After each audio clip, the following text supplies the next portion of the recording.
Karibu katika episode ya 12 na ya mwisho ya recap yetu. Kama bado hujatazama sehemu ya 11, kisha unagusa hicho pop up kinachokeza juu kabisa upande wa kulia mwa screen wako ili uweze kwenda pamoja nasi. Mwamba Captain Jiang alikuwa katika eneo la hospitali. Aliweza kuona watu ambao walikuja kumkamata wakati huo, na hakutaka bidada aweze kumuona kipindi alichokuwa anaamka kutokea katika hali ya usingizi mzito. Huku upande wa Korea Kaskazini, Mwamba Sangjon tayari alikuwa anaishi kwa bidada. Sasa sijui ametimuana naye, sijui imekuaje. Mwamba amerudi kijijini kabisa huku. Wakati anaendelea tembea huku mitaani, hasa wamama wa kijiji hiki kama unavyojua kwenye kujipendekeza usiseme, na walivyoona ni kijana handsome, basi moja kwa moja wote wakaanza kumshobokea. Mwamba akasema sijala siku nzima, wakamwandalia misosi kama yote. Sasa inaonekana Mwamba alikuwa anamkimbia muuaji mmoja hivi. Kwa bahati mbaya akawa amekimbilia katika nyumba ya Mwamba Captain Jiang. Sasa bidada Seodon baada ya kuona kwamba Mwamba hayuko nyumbani kwake, akawa anampigia simu. Jamaa akasema bana, mimi nilikuwa na window huko na majambazi ndio nikakimbilia vijijini, lakini nimeingia katika nyumba moja hivi hata sielewi. Bidada akamwambia nisubirie huko kijijini na kuja sasa hivi. Bidada kuja kufika na kugundua Mwamba ameingia katika nyumba ya mpenzi wake Captain. Akasema bana, hii nyumba ni ya mpenzi wangu, yule alikuwa anatakiwa kunioa. Mwamba akasema atanielewa tu kwa sababu yule jamaa nimemsaidia mambo mengi hata hivyo. Lakini sio mbaya kwa sababu mimi ndakopo hapa kwa siku moja tu. Siku ya kesho nasafiri kuelekea Ulaya na sitokuwepo tena huko Korea Kaskazini. Bidada alijisikia huzuni sana. Inaonyesha kwamba bidada Seoden ameshaanza kumpenda huyu jamaa.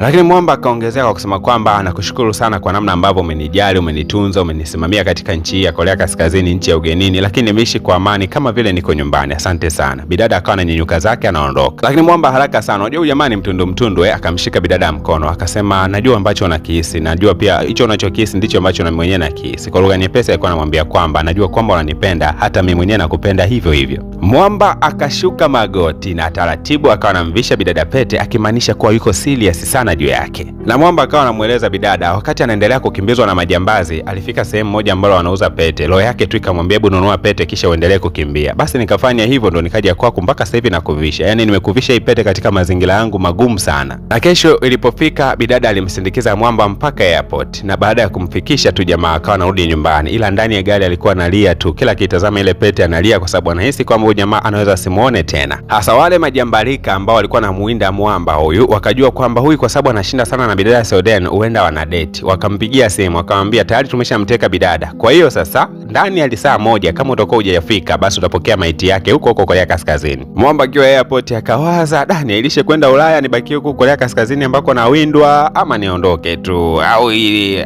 akachana ile passport. Moja kwa moja bana akaanza safari kuelekea kwa bidada. Tena Mwamba alifika na bunduki, sijui alitolea wapi huyu jamaa. Alafu hawa maadui akagundua kwamba akiwakopesha wataendelea kumsumbua. Mwamba aliwalamba risasi, tena risasi sio za kuacha hai, yani risasi za kuwaua kabisa. Piga risasi kama zote yani. Lakini hata yeye alikuwa amejeruhiwa na risasi moja. Aliposikia sauti ya bidada Seoden basi akaongeza juhudi ya kuendelea shambulia sana. Jamaa akiwa amewapukutisha karibia 90% hivi. Lakini kuna Mwamba mmoja ambaye alikuwa amebakia sehemu, akamvizia na kumshambulia kwa risasi mingi. Lakini kwa jamaa ni kabishi sana bana, na kenyewe hakakukubali. Kaliweza kushambulia risasi 2-3 kakaweza kumwangamiza yule Mwamba alikuwa akimtupia risasi kama zote. Basi Mwamba akati anaendelea kuanguka chini kuelekea kufa, bidada alikuwa analia sana. Wakati Mwamba anayashuhudia haya akaendelea kutabasamu. Kwa mara ya kwanza alihisi kwamba msiba wake yeye hamna atakayekuja kulia, lakini leo anaweza kuona mtu akiwa analia juu yake. Mwamba akiwa amechukuliwa mpaka katika ambulance, alijua kabisa kwamba hawezi akatoboa maisha yake kwa sababu hata mapigo yake ambayo alikuwa anahisi anakwenda kukatika. Basi alitoa ile maski ambayo inamsaidia kupumua na akamuuliza bidada, je, unapenda tambi ama unanipenda mimi? Hili swali Mwamba alishawahi kumuuliza bidada zamani sana, na bidada alisema anapenda tambi kuliko kumpenda Mwamba. Lakini leo bidada alisema nakupenda wewe kuliko chochote kile duniani. Basi Mwamba akawa amepumzika kwa amani. Jamaa alikata moto. Hasa Mwamba Captain siku ya leo ndo alikuwa anasafirishwa kupelekwa Korea Kaskazini akahukumiwe kutokana na sheria za huko. Lakini ile Mwamba ameshavuka mpaka tu akamsikia bidada akiwa anamuita sana tu. Bidada hakutaka kusikia la yoyote yule, akawa anakimbia mpaka kwenda kumfuata jamaa. Sasa kwa kuwa Captain ameshavuka mpaka yuko Korea Kaskazini na bidada anakimbia kutaka kuvuka mpaka huo, ni kosa, anaweza kashambuliwa hata kwa risasi kwa sababu hapa haiangaliwi kwamba wewe unakimbilia huko kuna nini au huko kuna nini. Kitendo cha kuvuka mipaka hii kiolela ni makosa kisheria. Lakini ashukuriwe Mungu, bidada kutokana na umaarufu wake akaruhusiwa tu kuvuka kwa dakika hizo kadhaa, akamkumbatia Mwamba, kisha baada ya hapo jamaa akaruhusiwa kurudi Korea Kaskazini. Bidada akabakia Korea Kusini. Hasa kabla hii sini ya Mwamba kuweza kukumbatiana na bidada katika eneo la mpaka, ukweli ni kwamba bidada alipokuwa hospitalini ni mgonjwa, mama yake alikuja kumwambia kwamba yule jamaa wako Captain nimeweza kuona ameondoka na ameelekea nchini Korea Kaskazini. Vipi, ungetamani kwenda kumuaga? Lakini bidada alisema kwamba nimemuaga mara nyingi sana na ambacho sipendi aone kwamba niko katika hali hii ya ugonjwa. Ndio mama yake akamwambia hata hapa hospitalini alikuwepo mpaka anakamatwa, amekamatwa akiwa hapa hospitalini, alikuwa anakuangalia wewe. Bidada akaona kwamba kama Mwamba amejitoa kiasi hicho, ndo akajitoa mpaka na yeye kwenda kumwaga jamaa katika eneo la mpaka pale. Na ile sasa Captain pamoja na watu wake wengine wote wakawa wamefika katika eneo la mpaka, wameshaingia mpaka ndani ya nchi. Sasa waziri wa masuala ya ulinzi alipoweza kuwaona akasema, ni wapumbavu kwa sababu mmeweza kuvunja sheria za nchi, lakini pia mmefanya kosa kama la uhaini hivi, nyie mnatakiwa kuliwa hapa hapa. Lakini Captain akasema hata kama tumefanya kosa tunastahili kuhukumiwa sawa na mujibu wa sheria, kwa maana ya mahakama. Wewe huna mamlaka ya kuweza kutuhukumu wewe kama wewe. Waziri akasema lazima tuwapoteze, yani nyie lazima tuwapoteze pole pole, yani tutawabananga na kuwabagaza hapa hapa. Menbuku aliposikia kwamba eti kiongozi atakwenda kubanangwa hapa, moja kwa moja akaenda kumkingia risasi. Wafanyakazi wengine wake wote wakaenda kumzingira pale. Basi milio ya risasi ikaweza kusikika. Sijui nani alikuwa amepiga, lakini kumbe alikuwa ni baba yake na Mwamba Captain amejitokeza. Mzee alisema sheria lazima ziheshimiwe. Mtu akifanya kosa apelekwe mahakamani aojiwe. Akipatikana na hatia aende kuchukuliwa hatua sawa sawa na kosa lake. Sio nyie kujichukulia hatua mikononi. Nyie ni wakina nani hasa wakuwa juu ya sheria mnaweza mkampoteza yoyote yule? Mzee akachukua bunduki akaanza kumfiatulia waziri wa ulinzi, tena akamuua mbele ya watu wote. Hatukujua nini kilijiri baada ya pale, lakini tunaonyeshwa Captain akiwa amerudi nyumbani na anamkumbatia mamake kwa furaha sana. Lakini huku upande wa pili, bidada Seldon, kutoka siku ambapo ameweza kumshuhudia Mwamba amepoteza maisha mbele ya mikono yake, basi kutokea siku hali chakula halali vizuri, yani ni kwamba ana hali ya mawazo mno. Kwanza siku ya leo wazazi wake walishangaa. Bidada aliamka kwa ujasiri sana, akasema kama ambavyo nilikuwa namkumbusha mpenzi wangu kulipa kisasi, lazima nikalipe kisasi. Kwanza kabisa nataka nijue wote walioweza kuhusika katika kutekeleza mauaji yake. Katika kufanya utafiti alikuja kugundua kwamba kumbe ni dada yake na bidada Seri na kaka yake na bidada Seri ndio waliokuwa wameandaa mauaji ya huyu mpenzi wake ambaye alitokea kumpenda sana. Hasa ile kauli ukisikia pesa ina nguvu huwezi kuamini. Licha ya kwamba hawa watu wawili walikuwepo Korea ya Kusini, tayari maafande walifika na kuwakamata na kuatia pingu na moja kwa moja gerezani. Na bidada Seri ndiye akawa mkuu wa kampuni nzima ya babake kule katika Korea ya Kusini. Lakini hakuwasahau wale wakina mama katika Korea Kaskazini. Alikuwa akiwatumia zawadi mbalimbali ikiwemo viboksi fulani ambavyo vilikuwa vina picha zao na ndani yake ilikuwa kuna zawadi kama zote. Na usiku wa leo bidada Seri akiwa amelala, hapa tu akawa anapokea ujumbe mbalimbali kutokea kwa Mwamba Captain. Sasa akawa anashangaa, da jamani, ashafika ndugu yangu na ashaanza kunitumia message. Kwa lugha nyepesi akawa anaamini kwamba jamaa atakuwa ameachiwa, hajakamatwa. Lakini kumbe Mwamba Captain kutokana na aina ya kosa alikuwa amelifanya la kuvuka mipaka bila idhini au kibali kutokea Korea Kaskazini, alihisi kama ni kosa ambalo huenda likaweza kugharimu maisha yake. Kwa alikuwa ameandikaga hizo message kitambo sana na akazishadow. Yani